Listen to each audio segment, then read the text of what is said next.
Previously on Funny Science Fiction. There was that day right behind Bill. I'm going to try to find the seam between Real Hair Begins and where that fabulous piece he's wearing starts. Hello, my name is Jed Brophy, and you're listening to the Funny Science Fiction Podcast. The podcast that reminds you, don't blink, don't forget, don't breathe, don't think, and to just call the doctor. Today's guest has been in all 6 of the Lord of the Rings themed movies, so both the Hobbit movies and trilogy and the Lord of the Rings trilogy. You may know him best as his character Nori, the kleptomaniac dwarf, but you may also know him from King Kong, District 9, the Shannara Chronicles, among other things that he has been participating in. So glad to have you here, Jed. Thank you. It's my pleasure to be on your show. I've heard so much about it, mostly good. Well, that's good. Wow, it's getting all the way to New Zealand. That's scary.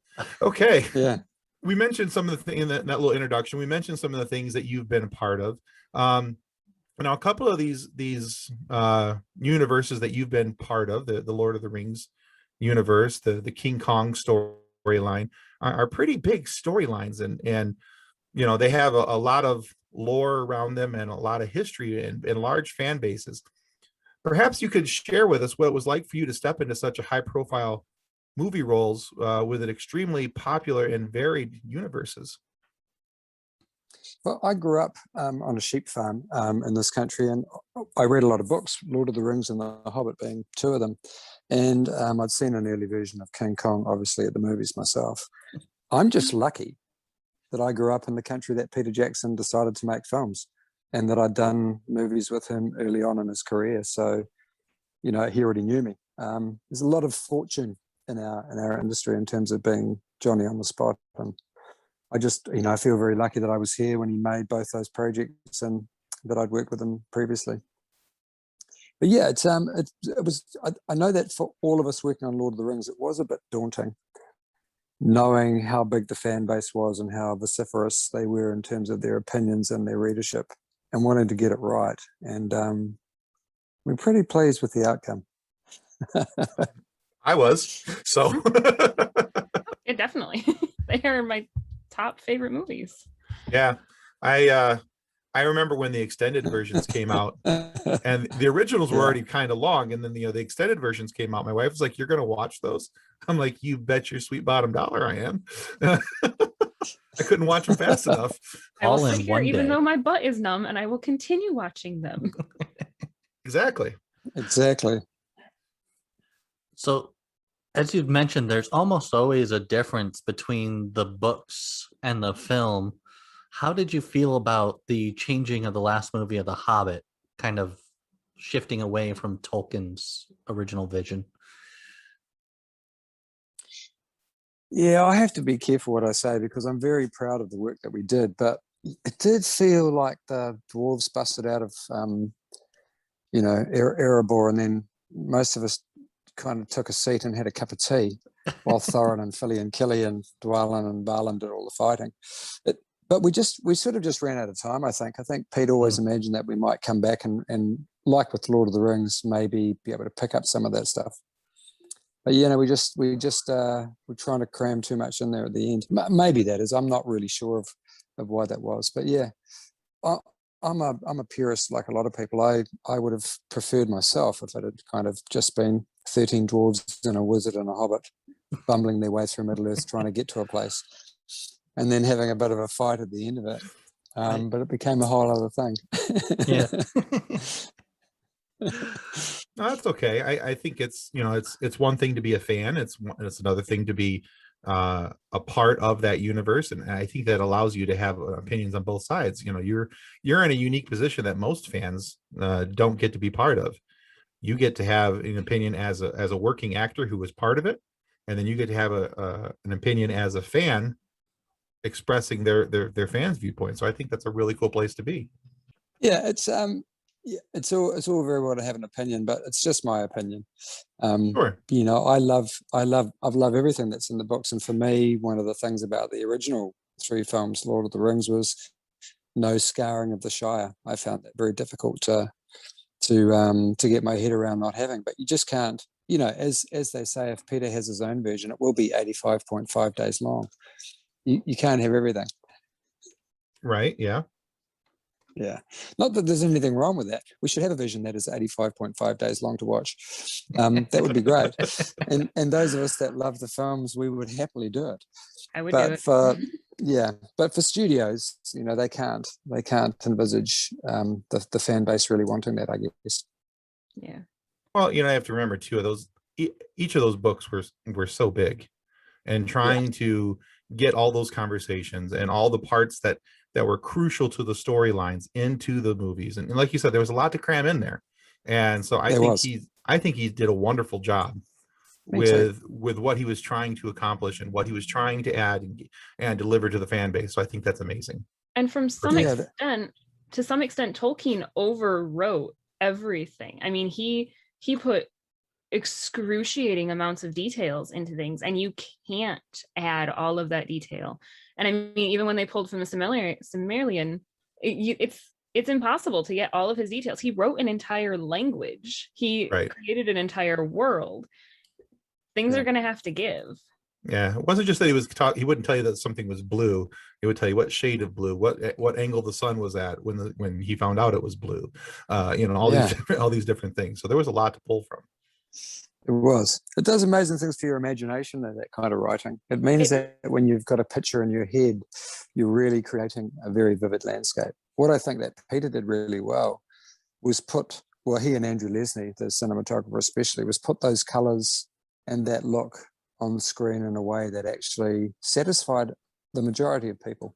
Mm-hmm. Yeah.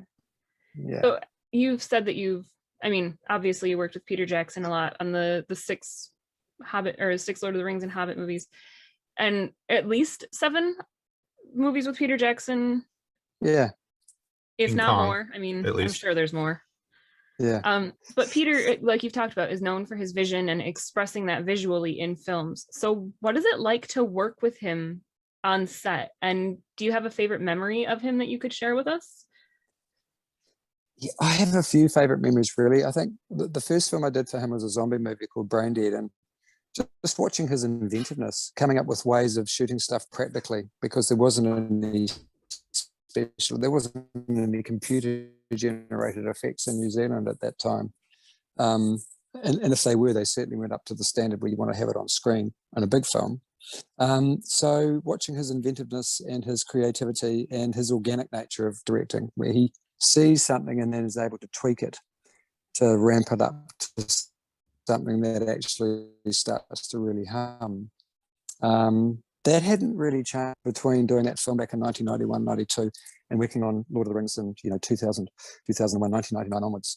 He'd still retained that same enthusiasm for making pictures, his same energy and his same inventiveness. So yeah, every day at work with Peter is fantastic. I'd work for him for nothing, but don't tell him that. We will ask this not to be shared with Peter Jackson. Anybody listening, please do not share this with Peter Jackson. Jed needs another paycheck. We need to make sure that happens. Yeah, I mean, he's a genius, and his true genius is surrounding himself with other people who are equally adept at creating amazing visions for people, and are passionate about stories and making them as visually entertaining, but also having that kind of dramatic substance as well. So he surrounds himself with good people. Yeah, I think one of the great things about anybody who's can be seen as a storyteller is their world building. Mm-hmm. And I view Peter Jackson as a storyteller. He's somebody when he lays out, even if it's clearly somebody else's story, like The Hobbit and Lord of the Rings, or you go to a story like King Kong, where that story originated with somebody else, but now he's taken it and he has built this beautiful imaginative world around it where you see everything going on. It's amazing what he's been able to do, and I find that very fascinating personally. Yeah, he's a fan. I mean, he's always said, and I'm quoting his own quote, that he makes films that he would like to watch, and he was a very passionate film watcher as a young man, and so wanting to make King Kong, I think he made his own version, a short film, aged 11. He's always wanted to make that film.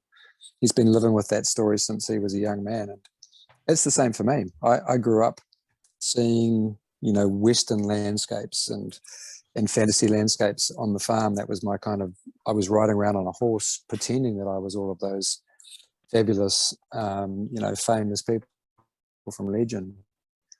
And I think that in this industry and want to do fantasy, you have to have that as your root. You have to have a passion for it to begin with. Absolutely. So yeah. Speaking of having a passion, we have a fan base that follows us and is part of our Facebook group, which just hit 117,000 members. Wow. Yeah, it's really growing. It's taken off just fantastically over the last year. And one of our page followers has a question for you. His name is John Drake. Thanks. Yep. John Drake asked us to ask you. He said, "I've just started reading The Hobbit to my 6-year-old boy. What accent should I give to Nori?" Well, in the movie, I played him. He's from kind of Berkshire, South London, kind of talks to me a bit like that. Like, take Adam Brown's accent and then just kind of make it a bit more London. All right, there you go. John, if you're watching this, hopefully you are, you'll have heard the fact that you need to give him an Adam Brown accent with a little bit of South London. There you go. That's what I mean. Yeah. Because he's a bit more dodgy than Ori.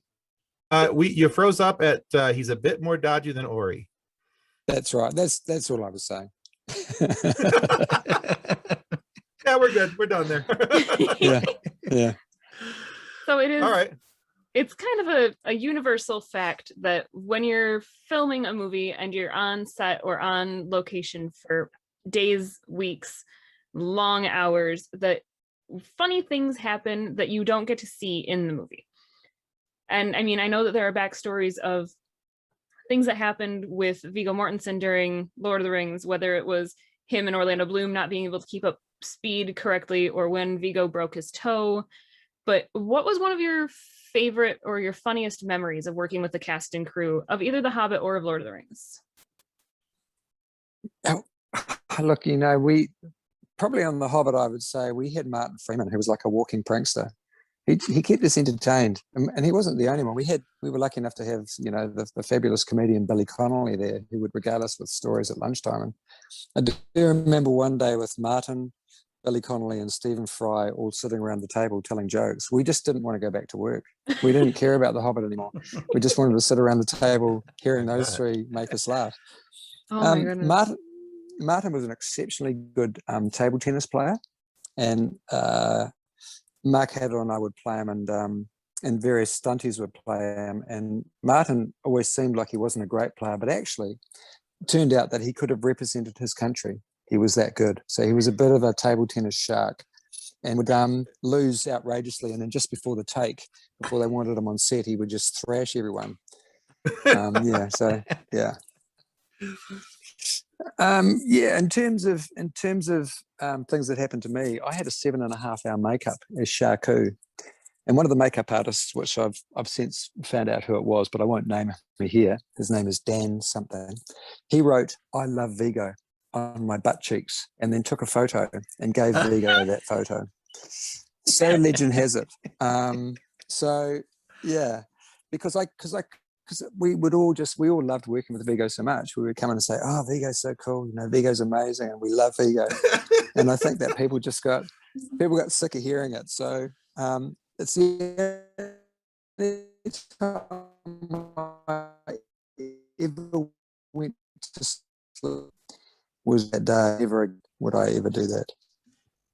Ah, that's funny. Yeah, it was. It was funny. You can only imagine how much time would go into all of the dwarf's hair and makeup, and yeah, because there's a couple that it's like you see them out of makeup and you're like, oh, that's not at all what I thought that person looked like. No. Yeah, it was about 4 hours altogether, probably 3.5. There'd be an hour and a half of the prosthetic, which was a forehead and a nose and the ears and a big kind of head to make our heads look bigger.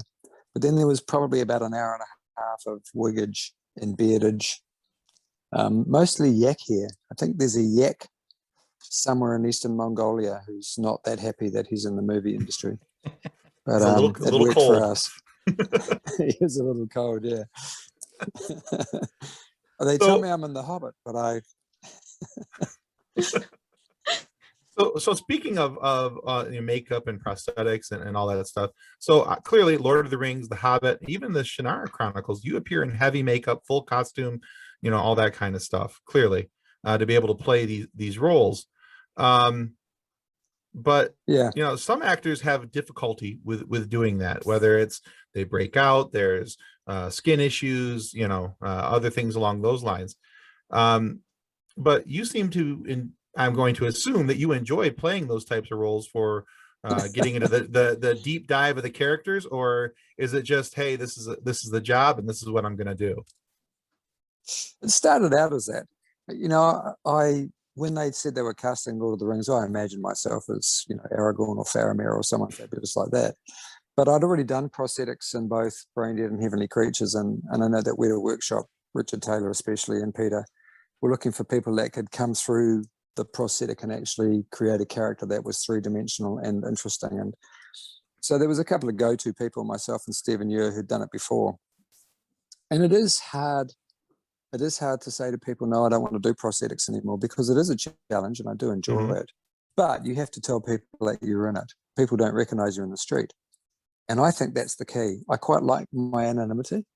And I quite like the fact that I don't necessarily get overexposed or that well known. I live in a small community, and I like being able to walk around and just be normal.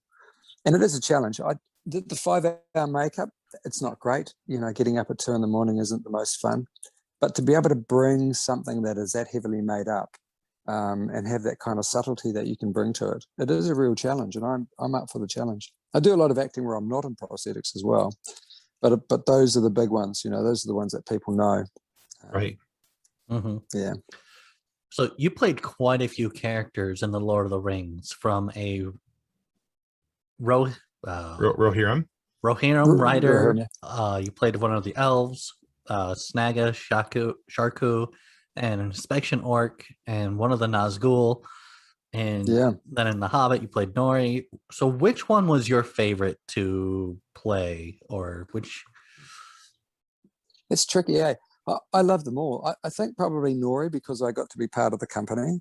That was special, being part of the group of dwarves that is named in the book, who got to go on the journey. That's a hard thing to beat. When you grow up reading something that is one of your favorite books, and then you get to be one of those characters. That's the gift. That's the gift that the actor is looking for, I think. I'm sure that the characters from Harry Potter kind of feel the same. When you're playing those central characters, even if it's a small part, the fact that you're actually one of the people who goes on that journey and gets to have that camaraderie with people, that stays with you. I mean, all of us that play the dwarves, we still stay in touch. We stay in touch with Ian, and we stay in touch with Martin as much as we can. Those friendships are lifelong. And I think it is a job, being an actor. You want it to be enjoyable. I enjoyed all of the parts in Lord of the Rings equally. I think the hardest job was being a Nazgul. It was 7 layers of cloth that we wore with a big prosthetic hump, and we shot in the summer. It was very hot with that layers of black. And we were galloping at full speed with very little vision. So it was very dangerous, very exciting, but also quite a difficult gig. Sounds like I couldn't see. It does sound like quite the challenge. Yeah. The horses did an amazing job. I bought one of the Rohan horses at the end of filming, and he's 24 now. He's one of the last remaining Rohirrim horses. They were such characters, and they don't get talked about that much, but they really are the heroes of the films. They didn't get to go to catering with us. They didn't get drivers. They didn't have people doing their own makeup. They kind of looked after themselves, but they were brilliant characters in the films. What was the name of your horse? His name is Seb, and his racing name is Frodo, funnily enough. In between principal photography and reshoots, guy Carl Taylor, who rode him on set before I bought him, he raced him as Frodo. That's awesome. That's Awesome. But unless he was chasing orcs, he didn't go very fast. I'm so glad to know that he gets a happy life after filming too. To know that he's yours. That's so exciting. Yeah. That's cool. Yeah. Yeah, the paddock where we shot the Mummakills, we shot a whole lot of reshoots in QE2 Park, and we shot the Mummakills getting shot and coming down, and the big elephants. He still in that paddock. So he's living in one of the paddocks that we shot the film in, which I think is also cool. Yeah, it is. That is neat. Awesome. Yeah, So obviously Tolkien's writing is near and dear to your heart. it But is. Is there something else, sci-fi, book, podcast, movie, or franchise that's your favorite? And it's okay if you say this podcast is your favorite. We're totally fine with that. Yeah, there's this podcast called the Funny Sci-Fi Fantasy Podcast. I'm pretty sure I've got that wrong now that I've said it for a second time. But those guys are really good. It's my favorite podcast. But I think one of my favorite book series is actually by a writer called Raymond E. Feast, who wrote The Magician and the Riftwar saga, and I really, really like his work. I'm not sure if he'll ever allow anyone to make it into a series, but it's like Tolkien, it's a very imaginative world. And he sort of, a lot of those writers pay tribute to Tolkien being the godfather or the grandfather. And that without Tolkien's work, he probably wouldn't have become a fantasy with his work. So there's a lot of fantasy books that I could envisage being made into films, which I'd like to be a part of. If anyone's listening. There you go. Excellent. So Yeah. oftentimes the funny of things, because we have a Facebook group called the Funny Science Fiction, and it's basically filled with just memes for days, and the funny usually comes from a mix between this universe and this universe, or a cross between two elements. If you were to play Nori in another nerdiverse, which universe would you like to see Nori played in? I think he'd be a wonderful addition to the X-Men. That hair, if that hair was sharpened, he could do a lot of damage, and dwarves are small, one of those, like Wolverine could probably carry Nori under his arm and literally launch him towards the enemy. And he's a thief, he could probably break into places and do a bit of breaking into some places that they need to get into. I know Ant-Man's pretty good as a thief too, but I think Nori would give him a run for his money. There you go. Use his hair to pick locks. Use his hair to pick locks. Use his good looks to hoodwink people. Yeah, he'd be really useful because the dwarves are vicious. Right. You've got the Beast, you've got Wolverine, you've got two characters with really cool hair. Why not a third? Totally. Things are better in threes. Yeah. That's what I hear. Things are better in threes. So, all right. So, Jed, we've come to a portion of our show where we like to play a little bit of a quiz, a little bit of a game show with our guests, and we're hoping that you'll play along with us. So there'll be a total of 5 questions. They're all Lord of the Rings based. I certainly will. Okay. Yeah. If you get 3 questions correct, we'd like to send you one of these I gave to the Red Shirt Widows and Orphans mugs. Okay. Fantastic. If you get 4 questions correct, we'd like to send you this book. If I back it up enough, you actually get to see it. It's called Custodians of the Cosmos, and it's written by Drayton Allen. Yeah. It's about it's about a young man who wanted to join Starfleet and the Star Trek universe, but didn't quite make it, so he joined as a custodian, and he now boldly cleans up after those who boldly just went. And so there's a whole story. I like that. So that's if you get 4 correct, we'll send you the mug and the book. However, there has to be some kind of consequence if there's a chance for you to get good things. We like to call it a fun sequence. If you don't get at least 3 questions correct, we'd like to take your picture and make a meme out of you and throw it onto our Facebook group. Would that be okay if we get to that point? Absolutely. All right. Very well. Absolutely. Yeah. All right. We're going to let Nick and Kathleen quiz you. I just realized I don't know which series this question comes from. Lord of the Rings. Lord of the Rings. Okay. You're welcome. Thanks. That's a good start. Not really, but yeah, we'll go with it. How many hobbits initially set out from the Shire? Was it 2, 3, 4, or 5? 2. Sam and Frodo. Yes. Very good. Question 2. Who rides ahead with Frodo to Rivendell after he is stabbed with a sword at Weathertop? Is it Arwen, Aragorn, Eowyn, or Gandalf? It's Arwen, mother of Eldarion, played by my son. Oh, really? Yeah. Excellent. Yeah. I know that. That's cool. That's Interesting. a little bit of nerd knowledge we did not have before today. There you go. Were There you you one of the Were you one of the Nazgul chasing him down? I was. Yeah. Oh, that's cool. The deal was if we touched the white horse, we got a dozen of beer. So we really try to touch the horse, not get Frodo. But don't tell anyone that. Beers are always important. I get you. That's right. Especially Beer. in Middle Earth. There you go. All right, 2 for 2. What is the name of the volcano that the ring is thrown into? Is it Osgiliath?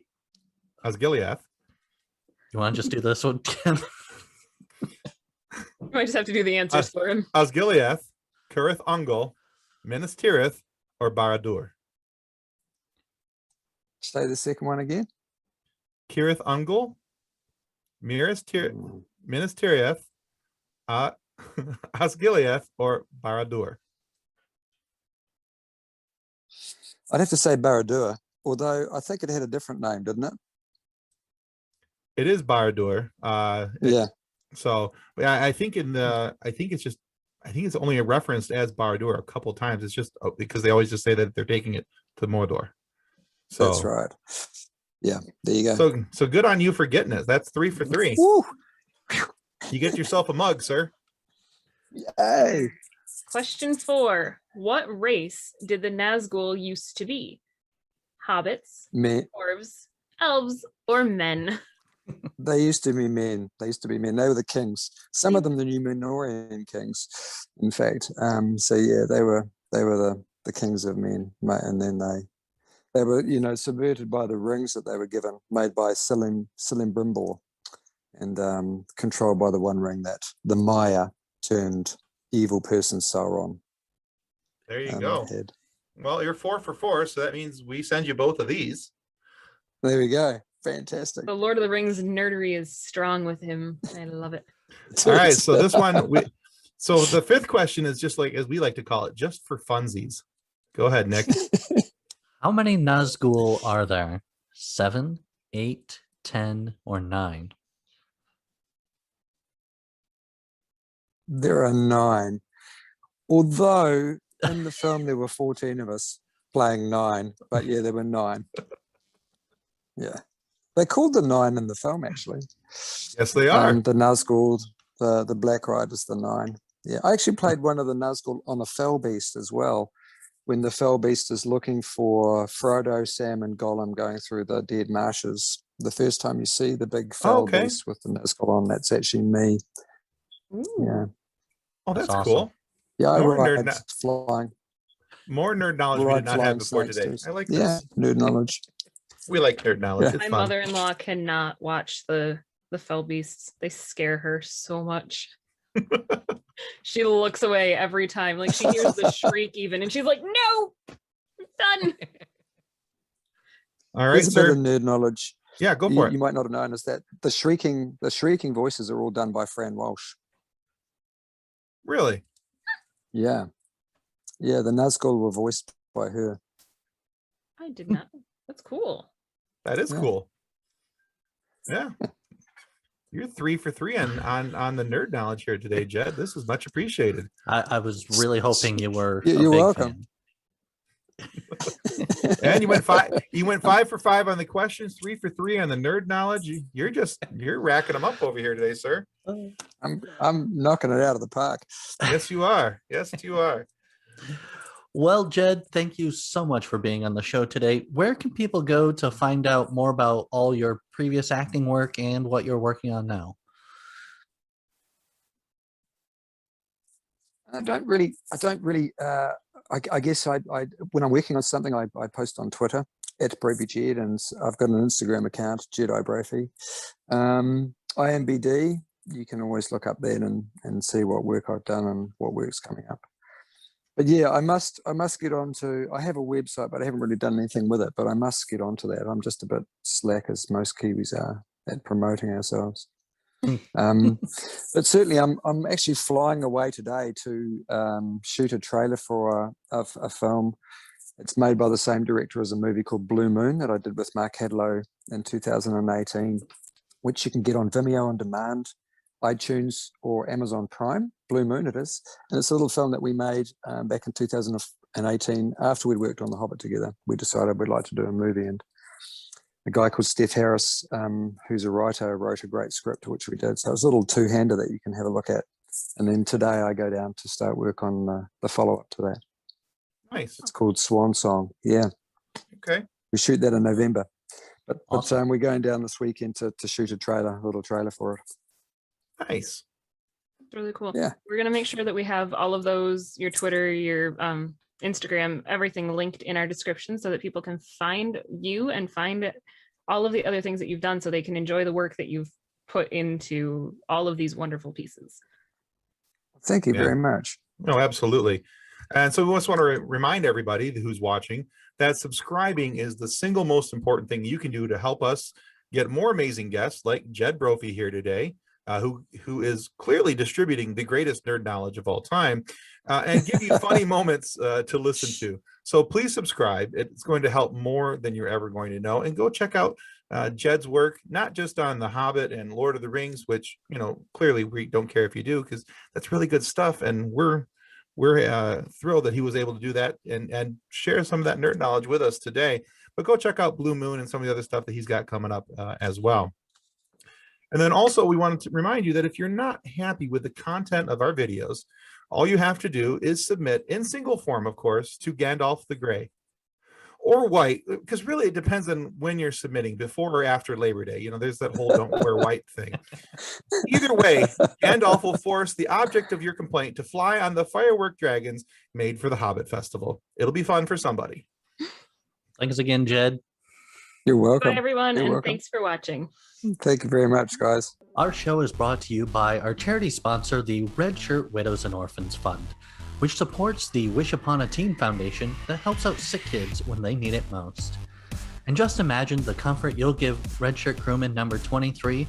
He'll know that when he puts on the red shirt and 16 minutes into the siege of Helm's Deep, that he didn't leave his family destitute and without hope, because the Red Shirt Widows and Orphans Fund has his back and his axe.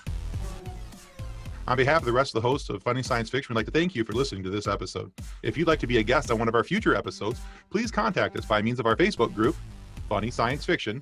You can find us on Twitter or Instagram using the handle @FunnySciFi, or you can go to DraytonAllen.com and click the Contact Me link at the bottom of the page. Thanks again. Hope you enjoyed the episode.